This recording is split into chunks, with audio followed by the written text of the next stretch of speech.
भाजपकडून विधान परिषदेसाठी 5 उमेदवारांची नावं जाहीर। सुनील करसतकर, माधवी नाईक, संजय भेंडे, विवेक कोल्हे, प्रमोद जठार यांना संधी, तर पोटनिवडणुकीसाठी प्रज्ञा सातव यांना उमेदवारी।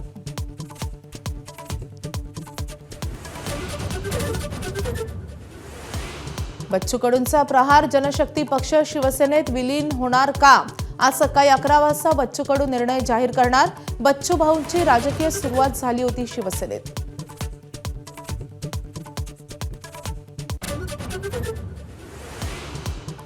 पश्चिम बंगालमध्ये दुसऱ्या टप्प्यातल्या 142 जागांवर आज मतदान। 12,000 केंद्रे आणि 3 लाख पोलीस आणि केंद्रीय संस्थांचे जवान तैनात। भवानीपूरमध्ये मुख्यमंत्री आणि विरोधी पक्षनेत्यात लढत।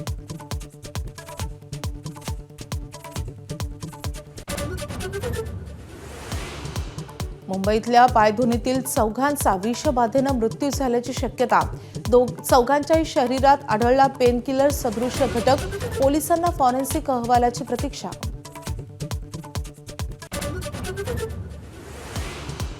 रहेजा डेव्हलपरची 1,114 कोटींची मालमत्ता ईडीकडून जप्त। 2,400 कोटींच्या कथित मनी लॉन्ड्रिंग प्रकरणात कारवाई।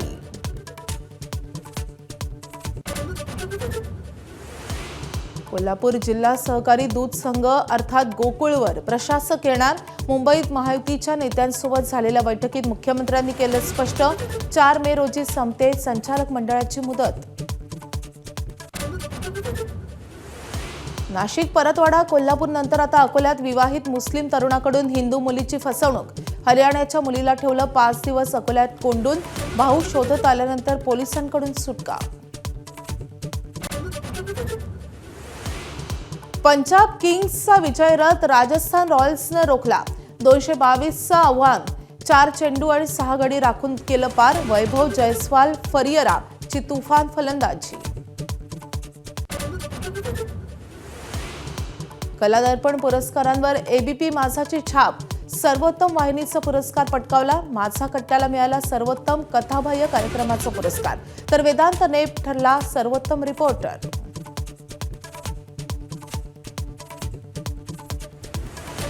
मुंबईतील पायधुनी परिसरात विषबाधेतून एकाच कुटुंबातील 4 जणांचा मृत्यू झाल्याची घटना समोर आली होती। यात प्रामुख्याने कलिंगड खाल्ल्यानं त्यातून विषबाधा झाल्याचा अंदाज वर्तवला जात होता। मात्र मृतांच्या शरीरात पेनकिलर सदृश घटक आढळल्याची शक्यता आता व्यक्त होतीये। या घटनेत आईवडील आणि त्यांच्या 2 अल्पवयीन मुलींचा समावेश असून रविवारी उपचारादरम्यान जे रुग्णालयात या चौघांचाही मृत्यू झाला होता। आपले प्रतिनिधी सूरज सावंत आपल्या सोबत आहेत। सूरज, खरं तर कलिंगड खाल्ल्यानंतर यांना त्रास झाल्याचं बोललं जात होतं, मात्र या प्रकरणात आता एक मोठा ट्विस्ट येताना दिसतोय। माझी नक्कीच पायधुनी प्रकरणात एका कुटुंबातील 4 जणांचा मृत्यू झाला होता। पेनकिलर सदृश्य पदार्थ आढळल्याची शक्यता ही आता वक्तव्यात आलेली आहे। मात्र या संशयित पदार्थ आढळल्याची माहिती रुग्णालय प्रशासनाने त्याची अधिकृत पुष्टी केलेली जरी नसली तरी जे रुग्णालयाचा शवविच्छेदन अहवाल हा येणं अद्याप बाकी आहे। प्राथमिकदृष्ट्या अन्न विषबाधेची शक्यता ही जी आहे ती पसरली जाते। मात्र सामान्य अन्न दूषितेमुळे इतक्या वेगाने मृत्यू होणं दुर्मिळ असल्याची नोंद ही देखील डॉक्टरांनी त्या ठिकाणी केलेली आहे। त्यामुळे या विषारी घटक किंवा इतर कारणांचा यामध्ये समावेश आहे का याचा तपास हा होत आहे। फॉरेन्सिक अहवालातनं हे स्पष्ट होईल। त्याचबरोबर ती FDA कडनं देखील एक स्वतंत्र तपास सुरू करण्यात आलेला आहे आणि त्या संदर्भातले 11 नमुने हे कुटुंबियांच्या घरातनं प्रयोगशाळेत नेलेले आहेत आणि त्याची देखील तपासणी केलेली आहे। यात बिर्याणी, कलिंगड, माठातील पाणी, फ्रीज, कच्चं आणि शिजवलेला भात, कच्चे शिजवलेले चिकन, खजूर, मसाले यांचा समावेश असल्याची माहिती देण्यात आलेली आहे। त्यामुळे एकूणच या संपूर्ण प्रकरणाचा तपास हा सखोल होताना पाहायला मिळत आहे। याचबरोबर मुंबई पोलिसांनी देखील मृतांच्या घरातून त्यांचे मोबाईल फोन हे जप्त केलेले आहेत तपासासाठी। त्याचबरोबर कुटुंब प्रमुख अब्दुल्ला दोकाडिया यांच्या व्यावसायिक व्यवहारासंदर्भात किंवा बँक जे व्यवहार आहेत त्याचा देखील तपास आता मुंबई पोलीस करताना पाहायला मिळत आहे। सूरज, या संदर्भात अपडेट घेत राहू। सध्या धन्यवाद या सगळ्या सविस्तर माहितीसाठी। नाशिक, अमरावती यानंतर आता अकोल्यात मुलीवरील अत्याचाराच्या घटना घडलेली आहे. प्रेमाच्या नावाखाली विवाहित तरुण जमीर जाहिरुद्दीन काझी यानं मुलीचं अपहरण करत 5 दिवस घरात डांबून ठेवल्याचा प्रकार समोर आलाय. अखेर खदान पोलिसांकडून तरुणीची सुटका करण्यात आली आहे. या घटनेनंतर परिसरात मोठा तणाव निर्माण झाला होता. हिंदुत्ववादी संघटनेचे कार्यकर्ते आणि पदाधिकारी पोलीस ठाण्यात जमले होते. यावेळी घटनेमागे लव्ह जिहादचा आरोप हिंदुत्ववादी संघटनांनी केलाय. जमीर जाहिरुद्दीन काझी हा युवक आधीच विवाहित आहे. त्याला एक मूल आहे. तो गेमिंग ॲपवर बादशाह या युजरनेम नावानं बनावट अकाउंट चालवतो. या माध्यमातून त्याच्या अनेक तरुणीशी ओळख आहे. त्यातील हरियाणा राज्यातील एका तरुणीसोबत त्यानं जवळीक साधली. प्रेमाच्या नावाखाली तिला अकोल्यात आणलं. पुढे गीतानगर भागात स्वतःच्या घरात 5 दिवस ठेवलं. दरम्यान तिनं घरी आईनं रागवल्याचं जमीरला सांगितलं होतं. त्यानंतर तिचं ब्रेन वॉश करून स्वतःसोबत यायला भाग पडलं असा आरोप यावेळी करण्यात आलाय. या प्रकरणात हरियाणा पोलिसात अपहरण प्रकरणी गुन्हा दाखल झालाय. यात तिचा भाऊ शोधार्थ अकोल्यात आला आणि खदान पोलिसांशी संपर्क केला असता हे सर्व बिंग फुटलंय. सध्या जमीर काझी हा पोलिसांच्या ताब्यात आहे. आज दुपारपर्यंत हरियाणा पोलिसांच्या त्याला स्वाधीन केलं जाईल.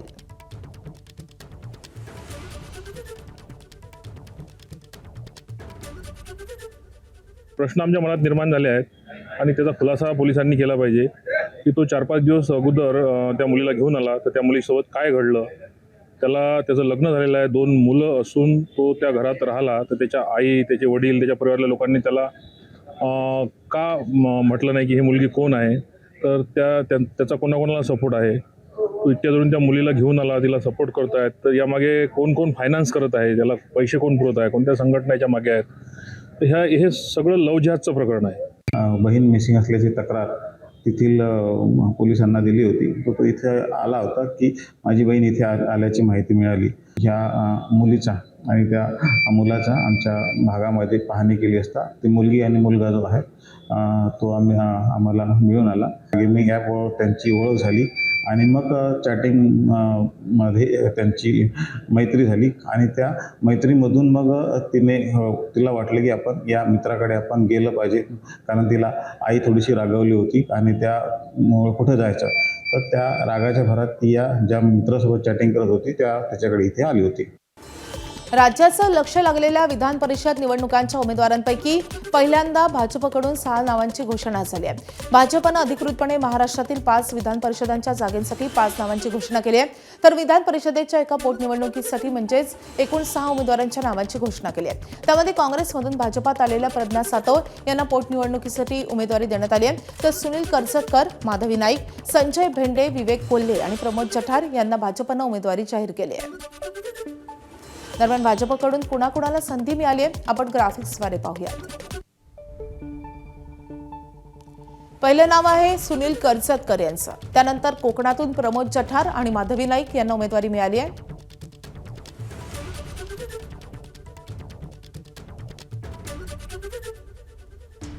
तर उत्तर महाराष्ट्रातून विवेक कोल्हे यांना भाजपनं उमेदवारी दिली आहे. त्यासोबतच संजय भेंडे यांनाही भाजपनं उमेदवारी जाहीर केली आहे. तर काँग्रेसमधून भाजपत आलेल्या प्रज्ञा सातव यांना पोटनिवडणुकीसाठी उमेदवारी जाहीर करण्यात आली आहे.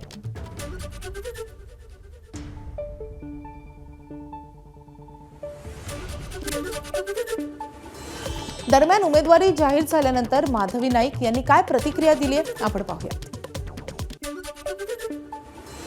मला असं वाटतं की पक्षाच्या विचारधारेचं आहे, कारण आत्तापर्यंत मला वेगवेगळ्या जबाबदाऱ्यांमध्ये पक्षाने माझ्यावर विश्वास टाकला आणि त्या जबाबदाऱ्यांमुळेच मी आत्ता या स्टेजपर्यंत येऊन पोहोचलेले आहे.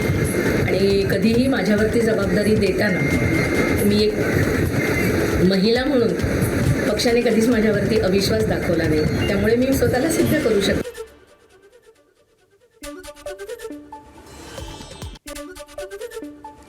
दरम्यान उमेदवारी जाहीर झाल्यानंतर विवेक कोल्हे यांच्याशी बातचीत केली आमच्या प्रतिनिधींनी आपण पाहूयात. आपल्यासोबत सध्या विवेक कोल्हे आहेत. अपेक्षा होती की उमेदवारी मिळेल अशी? निश्चितपणाने अपेक्षा नव्हती, परंतु ज्यावेळेस विधानसभेला थांबायची वेळ आली त्यावेळेस आदरणीय देवाभाऊंनी गृहमंत्री अमितभाई शाह यांची भेट घालायला दिल्लीला घेऊन गेले होते आणि अमितभाईंनी एकच वाक्य सांगितलं होतं की आप पार्टी की चिंता करो, पार्टी आपकी चिंता करेगी.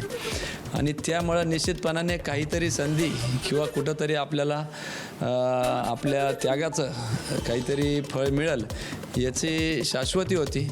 परंतु देवाभाऊंनी खरं तर तो शब्दाचे पक्के आपण म्हणतो आणि तो न्याय देऊन एक प्रकारे शब्द खरा केल्याचंच आमदार झाल्यावर प्राधान्य कशाला असेल तुमचं? प्राधान्य सिंचनाच्या पाण्यासाठी शेतकऱ्यांचे प्रश्न, युवा पिढीचे प्रश्न, पश्चिमेचं पाणी पूर्वेकडे वळवण्यासाठी स्वर्गीय कोल्हेसाहेब असतील, माजी आमदार आमच्या आई स्नेहलताताई कोल्हे असतील, आमचे वडील बिपिनदादा कोल्हे असतील, आमचे सगळेच कार्यकर्ते हे कायमच त्या पाण्यासाठी झटत आलेले आहे.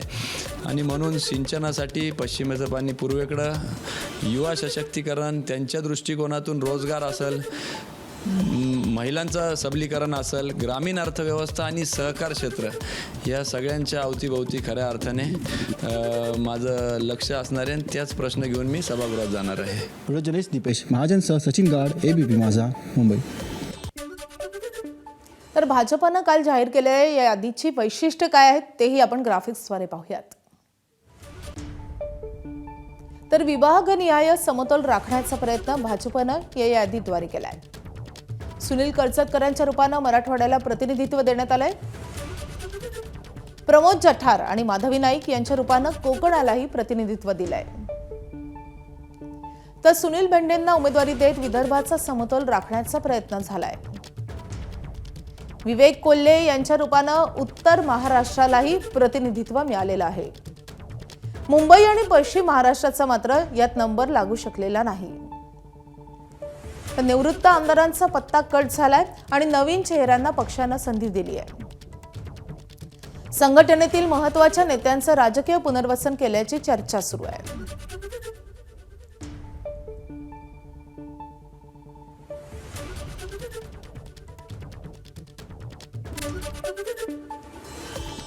राष्ट्रवादीच्या वाटेला आलेल्या एका जागेवर 70 ते 75 जण इच्छुक असल्यानं भाऊगर्दीतून एक उमेदवार निवडण्याचं मोठं आव्हान असेल. राष्ट्रवादी काँग्रेस पक्षाची देवगिरी निवासस्थानी सकाळी 10 वाजता पक्षाच्या कोर कमिटीच्या नेत्यांची बैठक बोलावण्यात आली आहे. या बैठकीला राष्ट्रीय अध्यक्ष सुनेत्रा पवार, खासदार पार्थ पवार, प्रफुल्ल पटेल, सुनील तटकरे, छगन भुजबळ, दिलीप वळसे पाटील, धनंजय मुंडे उपस्थित असतील. बैठकीत उमेदवारांच्या नावांवर चर्चा होईल. तर राष्ट्रवादी, शिवसेना आणि महाविकास आघाडीच्या सर्व पक्षांचं घोडं उमेदवारीबाबत अजूनही अडलेलंच आहे. शिंदेच्या शिवसेनेकडून एका जागी बच्चू कडूंना उमेदवारी मिळणार असल्याची माहिती आहे. दरम्यान विधान परिषद निवडणुकीसंदर्भातच आज एकनाथ शिंदेंनी पक्षाचे नेते, उपनेते, महत्त्वाचे लोकप्रतिनिधी आणि प्रमुख पदाधिकाऱ्यांची बैठक बोलावली आहे. आज संध्याकाळी साधारण 6 वाजता नंदनवन या निवासस्थानी बैठक होईल. विधान परिषद निवडणूक या बैठकीच्या केंद्रस्थानी असेल. तर पक्षातील नाराजी, पक्षातील नेत्यांची वादग्रस्त विधानं याबाबत एकनाथ शिंदे चर्चा करण्याची शक्यता आहे. दरम्यान शिवसेनेनं दिलेल्या ऑफरवर प्रहार संघटनेचे प्रमुख बच्चू कडू नेमका काय निर्णय घेणार याची उत्सुकता आहे. आज बच्चू कडू दुपारी 12 वाजता पत्रकार परिषद घेऊन आपली भूमिका स्पष्ट करतील. विधान परिषद निवडणुकीसंदर्भात उपमुख्यमंत्री एकनाथ शिंदे यांनी बच्चू कडू यांना काही दिवसांपूर्वी भेट घेतलेली होती. शिवसेनेनं विधान परिषदेची ऑफर दिल्याची माहिती स्वतः बच्चू कडूंनी दिली होती. मात्र यासाठी प्रहार जनशक्ती पक्ष शिवसेनेत विलीन करण्याची अट ठेवल्याची माहिती आहे. या प्रस्तावावर बच्चू कडू आज आपली भूमिका स्पष्ट करतील.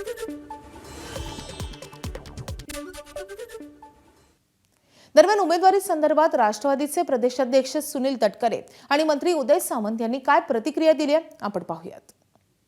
70-75 उमेदवारांची त्या ठिकाणी इच्छुक म्हणून पक्षाकडे मागणी आहेच. पूर्व विदर्भ, पश्चिम विदर्भ, मराठवाडा, उत्तर महाराष्ट्र, त्याचबरोबर कोकण, मुंबई, पश्चिम महाराष्ट्र अशा वेगवेगळ्या जिल्ह्यांतील, वेगवेगळ्या प्रादेशिक भागांतील ताकदवान जे सहकारी आहेत त्यांची मागणी निश्चितच त्या ठिकाणी आहे. जरूर या संदर्भामध्ये ज्यावेळेला वरिष्ठ पातळीवरती बैठक होईल त्याला या संदर्भातला आढावा घेऊन पक्ष नेतृत्व निर्णय करेल. प्रहार जनशक्ती पक्ष जो आहे त्या पक्षाचे स्वतंत्र ते अध्यक्ष आहेत, ते माझ्याशी भेटणार. मी त्यांना पक्ष विलीन करा म्हणून सांगणार, एवढा मी राजकारणातला मोठा माणूस आहे का? तर माझी त्यांची भेट झालेली नाही, हे त्रिवार सत्य आहे. तुम्ही म्हणता 2 उमेदवार आहेत, 3 आम्ही उभे करणार असं तुमचं म्हणणं आहे. आता 2 उभे राहतात की 3 उभे राहतात हे सर्वस्वी एकनाथ शिंदेसाहेब ठरवतील. उमेदवार कोण असतील हे देखील एकनाथ शिंदेसाहेब ठरवतील. तुम्हाला 30 तारखेला फॉर्म भरायच्या अगोदर दोन्ही नावं कळतील. महाविकास आघाडीच्या सर्व पक्षांचं घोडं उमेदवारीबद्दल अजूनही अडलेलंच आहे. महाविकास आघाडीच्या वाट्याला येणाऱ्या एकमेव जागेसाठी उद्धव ठाकरेंनी जावं असा आग्रह काँग्रेस आणि शरद पवारांच्या राष्ट्रवादीचा आहे. आणि त्यामुळे महाविकास आघाडीतून विधान परिषद निवडणुकीसाठी उद्धव ठाकरे यांच्या नावाला मविया नेत्यांकडून आग्रह केला जातोय. मात्र अर्ज भरायला एक दिवस शिल्लक असताना अजूनही अधिकृत असा निर्णय झालेला नाही. उद्धव ठाकरे यांनी निवडणूक लढवण्याबाबत अजूनही निर्णय घेतला नसला तरी उद्धव ठाकरे सोडून इतर उमेदवाराबाबतही अद्याप चर्चा नाहीये. आणि त्यामुळे उद्धव ठाकरे शेवटच्या दिवशी निर्णय घेऊन अर्ज दाखल करण्याची शक्यता आहे. आणि त्यामुळे उद्धव ठाकरे नेमका काय निर्णय घेतात यावर सगळं अवलंबून असेल. बीडच्या केस तालुक्यातल्या मस्साजोग ग्रामपंचायतीच्या सरपंच पदासाठीची पोटनिवडणूक पार पडलेली आहे. यावेळी 84% मतदानाची नोंद झाली आहे. आज मतमोजणी होणार आहे. सकाळी 10 वाजता तहसील कार्यालयात मतमोजणीला सुरुवात होईल. मस्साजोगचे दिवंगत सरपंच संतोष देशमुख यांच्या हत्येनंतर रिक्त झालेल्या पदासाठी त्यांच्या पत्नी अश्विनी देशमुख आणि स्वरूपानंद देशमुख यांच्यात थेट लढत होतीये.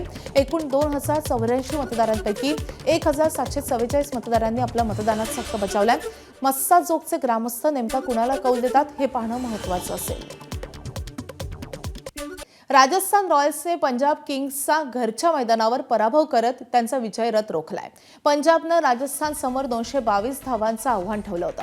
या लक्ष्याचा पाठलाग करताना राजस्थाननं दणदणीत अशी सुरुवात केली. सलामीवीर वैभव सूर्यवंशीनं पुन्हा धडाकेबाज सुरुवात करून दिली. वैभव सूर्यवंशी 16 चेंडू 3 चौकार आणि 5 षटकारांसह 43 धावांची खेळी करून बाद झाला. तर यशस्वी जयस्वालनं 27 चेंडूत अर्धशतकी खेळी साकारली आहे. यानंतर ध्रुव जुरेल 16 धावा तर रियान पराग हा 29 धावा करून माघारी परतले.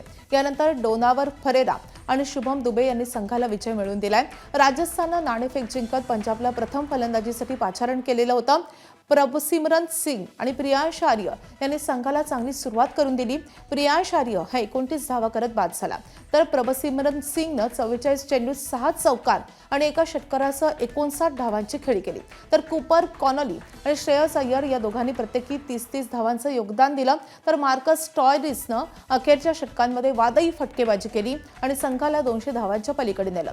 मात्र पंजाबनं या स्पर्धेतील पहिला सामना गमावला आहे.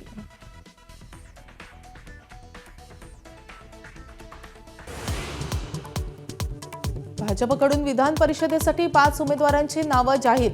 सुनील करचतकर, माधवी नाईक, संजय भेंडे, विवेक कोल्हे, प्रमोद जठार यांना संधी. तर पोटनिवडणुकीसाठी प्रज्ञा सातव यांना उमेदवारी.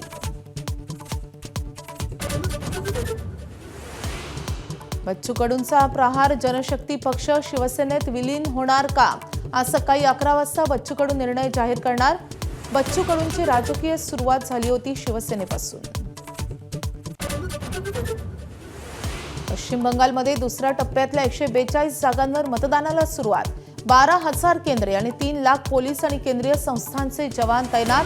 भवानीपूरमध्ये मुख्यमंत्री आणि विरोधी पक्षनेत्यात लढत. मुंबईतल्या पायधुनीतील चौघांचा विषबाधेनं मृत्यू झाल्याची शक्यता. चौघांच्याही शरीरात आढळला पेनकिलर सदृश घटक. पोलिसांना फॉरेन्सिक अहवालाची प्रतीक्षा. रहेजा डेव्हलपरची 1,114 कोटींची मालमत्ता ईडीकडून जप्त. 2,400 कोटींच्या कथित मनी लॉन्ड्रिंग प्रकरणात कारवाई.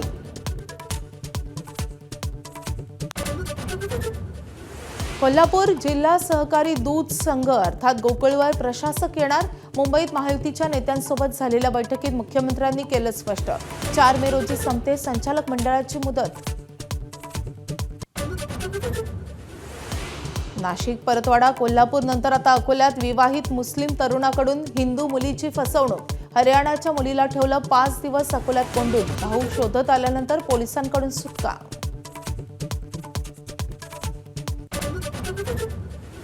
पंजाब किंग्सचा विजय रथ राजस्थान रॉयल्सनं रोखला. 222चं आव्हान 4 चेंडू आणि 6 गडी राखून केलं पार. वैभव सूर्यवंशी, जयस्वाल आणि फरियाराची तुफान फलंदाजी.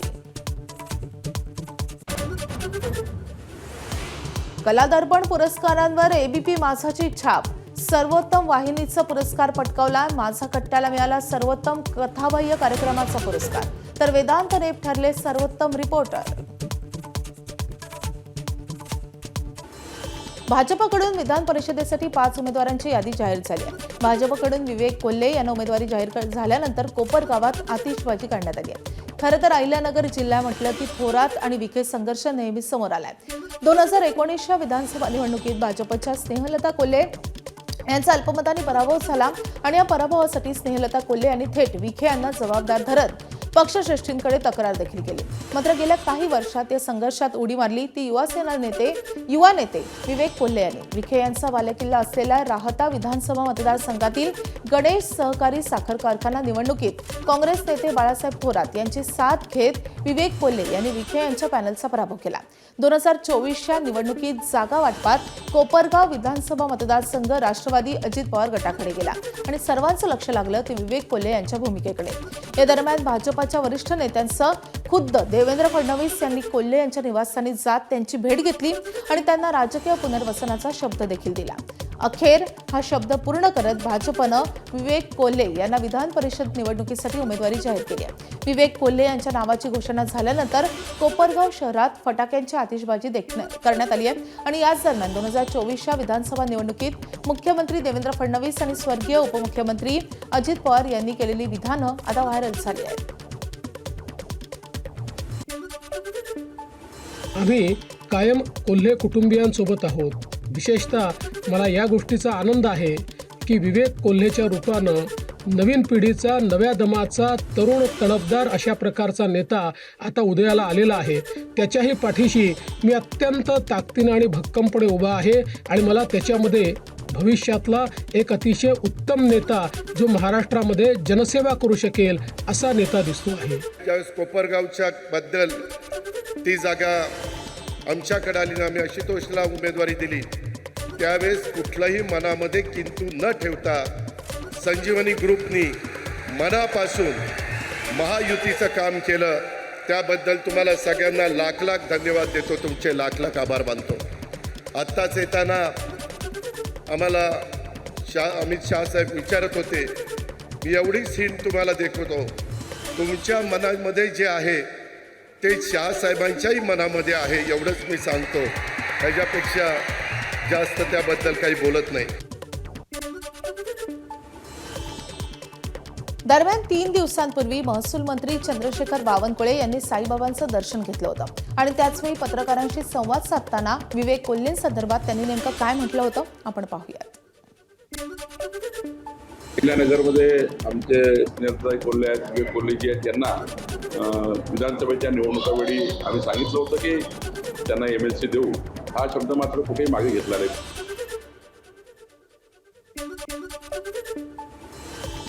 तर विवेक कोल्हे यांची वर्णी विधान परिषदेत लागल्यानं अहिल्यानगर जिल्ह्यात भाजपची ताकद निश्चितच वाढणार आहे. मात्र हे सगळं होत असताना विखे आणि कोल्हे हा संघर्ष संपणार की संघर्ष पक्षांतर्गत स्तरावर सुरूच राहणार हे मात्र आगामी काळातच स्पष्ट होईल.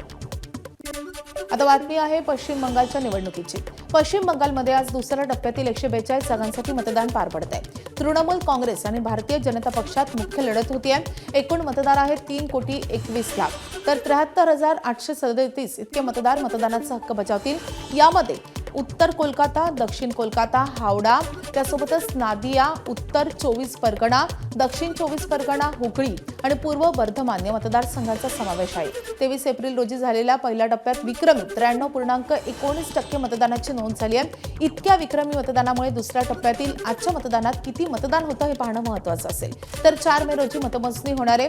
आजचं मतदान निवडणुकीची दिशा आणि सत्तेचा मार्ग निश्चित करेल. पहिल्या टप्प्यात पश्चिम बंगालच्या उत्तरेकडील भागासाठी 23 एप्रिल रोजी मतदान झालं होतं. पश्चिम बंगालच्या निकालात महत्त्वाची भूमिका बजावणाऱ्या जागांचा मोठा वाटा हा दक्षिण बंगालमध्ये. तर 2021च्या विधानसभा निवडणुकीत या भागात तृणमूल काँग्रेसनं अत्यंत चांगली कामगिरी केली होती. कोल्हापूर जिल्हा सहकारी दूध संघ अर्थात गोकुळवर आता प्रशासक येणार आहे. मुंबईत महायुतीच्या नेत्यांसोबत झालेल्या बैठकीत मुख्यमंत्री देवेंद्र फडणवीसांनी हे स्पष्ट केलं. प्रशासक येऊ नये म्हणून धावाधाव करणाऱ्या महायुतीच्या नेत्यांचे प्रयत्न आता निष्फळ ठरले. 4 मे रोजी गोकुळच्या संचालकांची मुदत संपते. कोल्हापुरातून गेलेल्या गोकुळ संचालकाच्या शिष्टमंडळानं उपमुख्यमंत्री एकनाथ शिंदे यांची देखील भेट घेतलेली आहे. आपले प्रतिनिधी विजय केसरकर आपल्या सोबत आहेत. विजय, आता अखेर गोकुळवर प्रशासक येणार हे निश्चित झालंय. माधवी अगदी बरोबर आहे, कारण गोकुळच्या संचालकांची 4 मे रोजी मुदत संपते आणि जो काही संस्थांच्या चौकशीचा ससेमिरा आहे सुरू त्यामध्ये हे सगळं प्रकरण कोर्टामध्ये गेलेलं आहे. त्यामुळं कोर्टाचा जोपर्यंत या सगळ्या संदर्भात निकाल येत नाही, जवळपास 1200 संस्थांच्या संदर्भातला जोपर्यंत निकाल येत नाही तोपर्यंत ही निवडणूक घेता येणार नाही.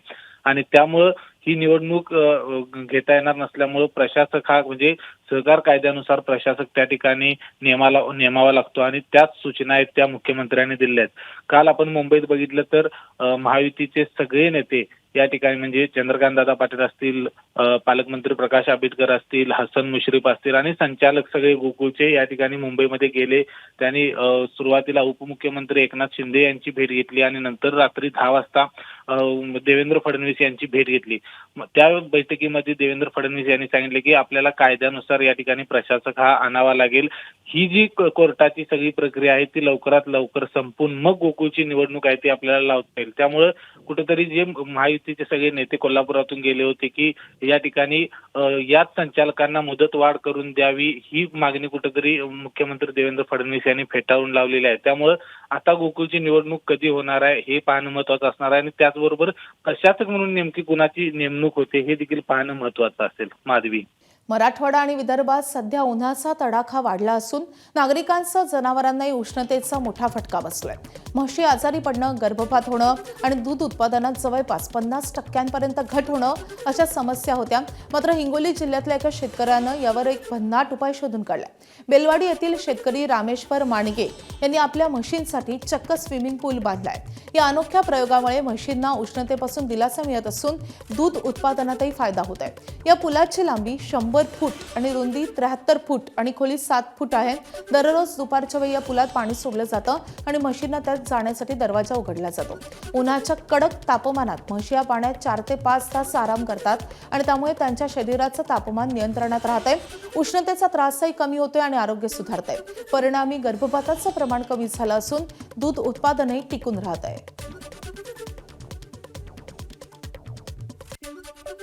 पाणी जर नसलं तर त्यांना उन्हाच्या त्यांचा जीव हा तळमळ करत राहतो. त्याच्यासाठी आम्ही हा स्विमिंग पूल हा बांधलेला आहे आणि त्याच्यामुळं आम्हाला विशेष फायदा म्हणजे ह्या जनावराला 3 ते 4 तास पाण्यात मनमुक्त थंडगार त्याच्यात बसता येतो आणि त्याच्यामुळं त्यांच्या जे शरीराचं टेम्परेचर आहे ते योग्य राहते आणि त्याच्यामुळं त्यांचा जे चिडचिडपणा, रागीटपणा हे ऑटोमॅटिकली कमी होऊन जातो आणि घट होत होती तापमानामुळे आणि गर्भपात होत होता. विशेष म्हणजे एकतर उष्णतेमुळं गर्भपात अवर्षण म्हणायला लागेल त्याला, ते होत होतं. ते एकदम 0% आलेलं आहे. सध्या या स्विमिंग पूलमध्ये म्हशी मनमुराद पोहत असून हा अनोखा प्रयोग परिसरात चर्चेचा विषय ठरलाय.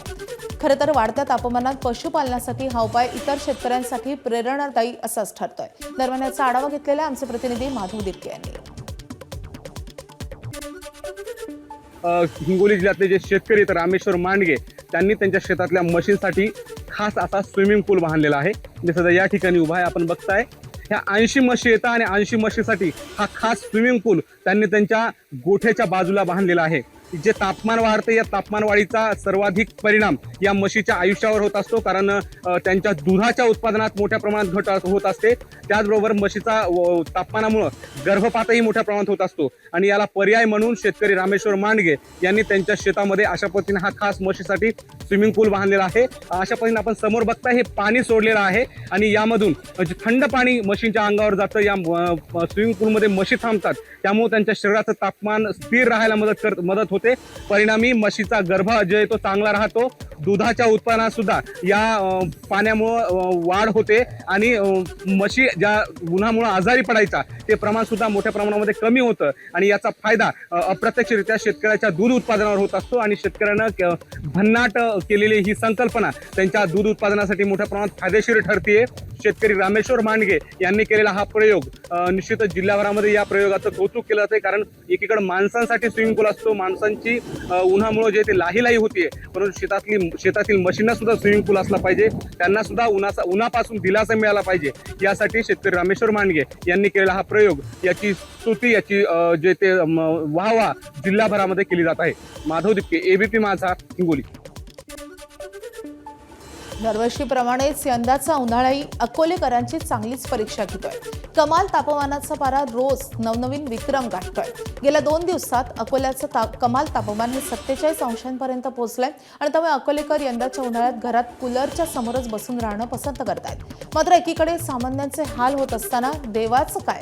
विक्रमी तापमानानं देवालाही एसी आणि कूलरचा आसरा घ्यायला मजबूर केलाय. अकोल्याच्या मंदिरांमध्ये देवाची मूर्ती थंड राहावी, कडक उन्हाळ्यात देवालाही दिलासा मिळावा यासाठी गाभाऱ्यात एसी आणि कूलरची व्यवस्था करण्यात आली आहे. अकोल्याच्या टिळक रोडवरील मोठ्या राम मंदिरातील गाभाऱ्यात एसीची व्यवस्था करण्यात आली आहे. तर याच मंदिरातील गजानन महाराजांच्या मूर्तीला दिवसभर कूलरचा विशेष थंडावा दिला जातोय. तर मंदिरातील सर्व मूर्तींना चंदनाचा लेपही लावला जातोय. अकोल्यातले हे सर्वात जुनं राम मंदिर आहे. या राम मंदिरात स्वतः गजानन महाराज येऊन गेलेले आहेत. या राम मंदिरात रामाच्या आणि सीता, हनुमान आणि लक्ष्मणाच्या संपूर्ण मूर्तीचं संरक्षण करण्यासाठी फक्त एसी लावण्यात आलेला आहे. सध्या 47 अंशांवर तापमान गेलं आणि आपण पाहतो की 24 अंशांवर इथलं तापमान जे आहे ते स्थिर ठेवण्यात आलेलं आहे. त्यांना उष्णतामानाचा असर होऊ नये म्हणून आपण इथं एसी वगैरे लावलेला आहे. आणि गजानन महाराजांना चंदनाचा लेप आणि कपाळाला चंदनाचा लेप आणि कूलर लावलेला आहे की त्यांना उष्णता माहीत नाही पडली पाहिजे. आपल्या आईबापाची सेवा करतात तशी आहे सर्वांची सेवा करतात. आईबापाची आपण सेवा करतो तशी या सर्वांची आपण सेवा करतो. नातं जे आहे आणि या उन्हातलं एक वेगळं भावनेचं आणि धार्मिक आस्थेचं जे रूप आहे या माध्यमातून पाहतोय. आणि ज्या पद्धतीनं देवाची काळजी घेतली जाते, एबीपी मधनं आव्हान करताय अकोलेकरांना आपल्या स्वतःची काळजी घ्या, उन्हापासून स्वतःचं संरक्षण करा आणि स्वतःला वाचवा. उमेश अरोणे, एबीपी माझा, अकोला. जळगाव शहराचा पारा हा 44 अंश सेल्सिअसवर पोहोचला असून शिरसोली नाका परिसरात दुचाकीला अचानकपणे आग लागली होती. दुचाकीत तांत्रिक बिघाड झाला होता. त्यातच उन्हाचा पारा प्रचंड असताना अचानक आग लागली. रामेश्वर कॉलनीतल्या वाहन मालक योगेश महाजन आणि नितीन महाजन आग लागताच प्रसंगावधान राखत त्यांनी आपला जीव वाचवलाय. या आगीमुळे दुचाकीचं मात्र नुकसान झालंय. वाशिम शहराला पाणी पुरवठा करणाऱ्या जलशुद्धीकरण केंद्रातील वीज पुरवठा तांत्रिक बिघाडामुळे खंडित झालाय. जलशुद्धीकरण केंद्राला होणाऱ्या भूमिगत विद्युत वाहिनीत तांत्रिक बिघाड होऊन वीज पुरवठा खंडित झालाय. वीज पुरवठा पूर्ववत होण्यासाठी 4 ते 6 दिवस लागतील आणि त्यामुळे येत्या 7 ते 8 दिवस शहराचा पाणी पुरवठा बंद असणार आहे आणि त्यामुळे वाशिमकरांच्या चिंतेत वाढ झाली आहे. या जलशुद्धीकरण केंद्रावरून आढावा घेतलेला आहे आमचे प्रतिनिधी मयूर जयस्वाल यांनी. वाशिम शहरवासियांच्या चिंतेत सध्या वाढ झाल्याचं चित्र पाहायला मिळतंय. वाशिम शहराला पाणी पुरवठा करणाऱ्या एकबुर्जी धरणावरून जो पाणी पुरवठा होतो तो वाशिमच्या फिल्टर प्लॅन्टला येत असतो. मात्र त्या फिल्टर प्लॅन्टवर जो पाणी फिल्टर होऊन वाशिम शहरवासियांना जो मिळते त्या फिल्टर प्लॅन्टचा विद्युत पुरवठा खंडित झालेला आहे. विद्युत केबल पुरवठा करणाऱ्या केबलमध्ये तांत्रिक बिघाड झाल्याने हा विद्युत पुरवठा खंडित झाल्याने सध्या फिल्टर प्लॅन्ट बंद झाल्याचं चित्र आहे. मी सध्या आहे वाशिमच्या फिल्टर प्लॅन्टवर वाशिमच्या आणि इथं आपण बघू शकतो सध्या पाणी फिल्टरचा सगळा जो प्लॅन आहे, पाणी शुद्धीकरणाचा जो प्लॅन आहे तो सध्या बंद पडलेला आहे. त्यामुळं पुढील 4 ते 5 दिवस हे पाणी पुरवठा होणार नाही, खंडित असणार आहे.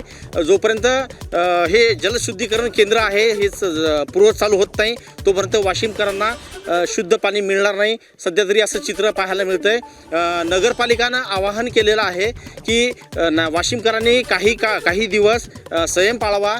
तांत्रिक बिघाड झाल्याने नगरपालिका कुठलंच याला दुरुस्त करू शकत नाही. त्याची टीम नागपूरहून येणार आणि त्यानंतरची दुरुस्ती होणार. मात्र तोपर्यंत वाशिमकरांना संयम पाळणं गरजेचं आहे. याकरिता वाशिमकरांना पुढच्या 7 ते 8 दिवस पाण्याचा पुरवठा खंडित असणार आहे. त्यामुळे थोडासा टंचाईचा सामना शहरवासियांना करावा लागणार आहे. मनोज जयस्वाल, एबीपी माझा, वाशिम.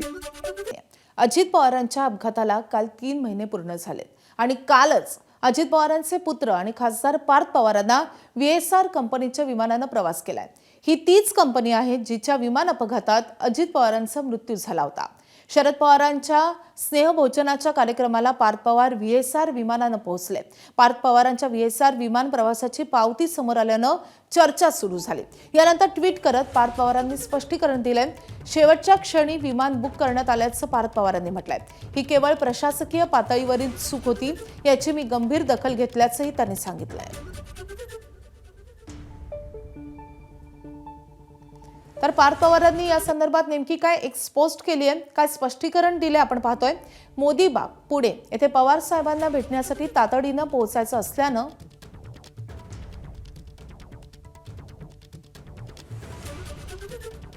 मी माझ्या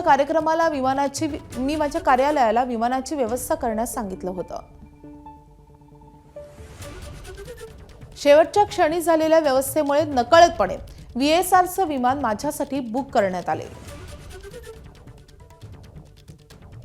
तर विमानतळावर पोहोचेपर्यंत, विमानापर्यंत जाईपर्यंत हे विमान VSRचं असल्याची मला कोणतीही कल्पना नव्हती. ही केवळ प्रशासकीय पातळीवरील चूक होती, याची मी गंभीर दखल घेतली असून संबंधित विमान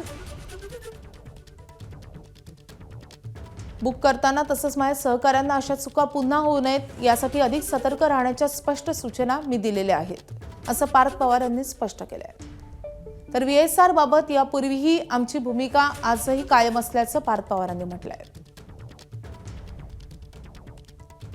आमचा स्पष्ट विरोध आहे आणि पुढेही तशीच राहणार आहे, असंही पार्थ पवारांनी नमूद केलंय.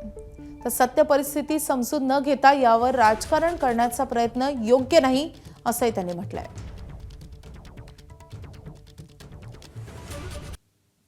सामान्य प्रशासन विभागानं एक मोठा निर्णय जारी केलाय.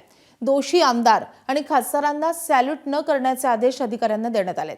फौजदारी तसेच इतर प्रकरणात दोषी लोकप्रतिनिधींना सॅल्यूट न करण्याच्या सूचना देण्यात आल्यात.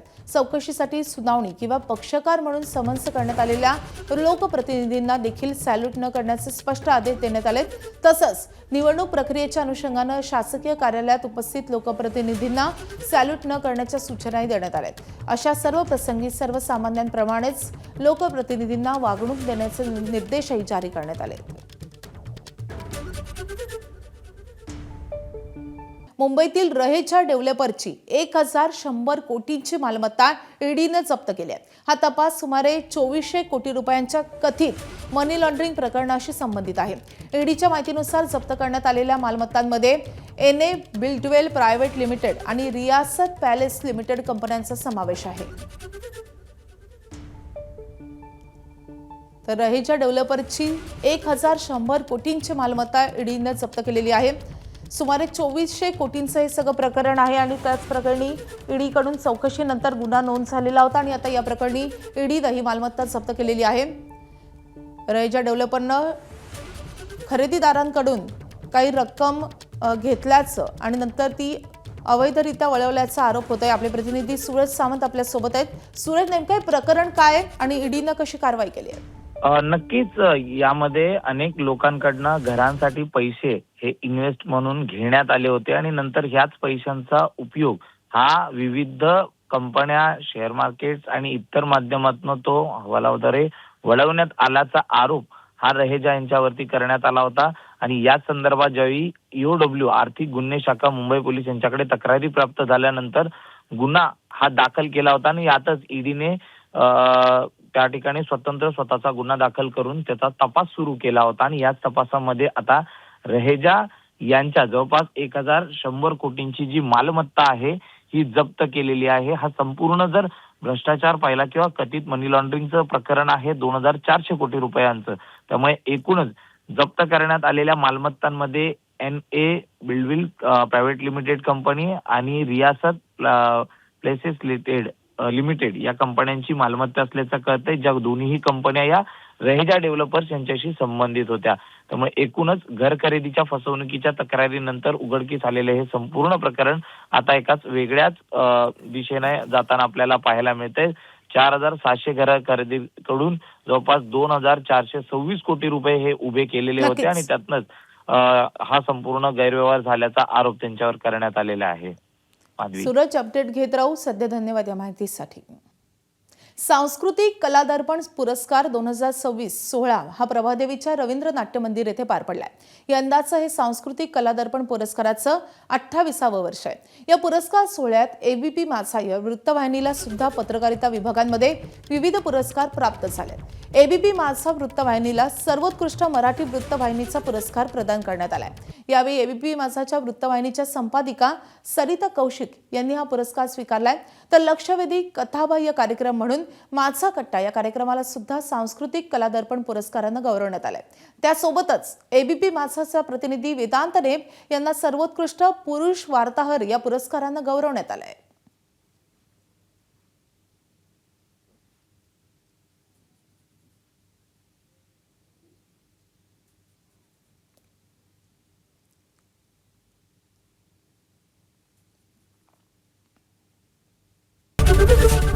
एबीपी माझा, उघडा डोळे बघा नीट.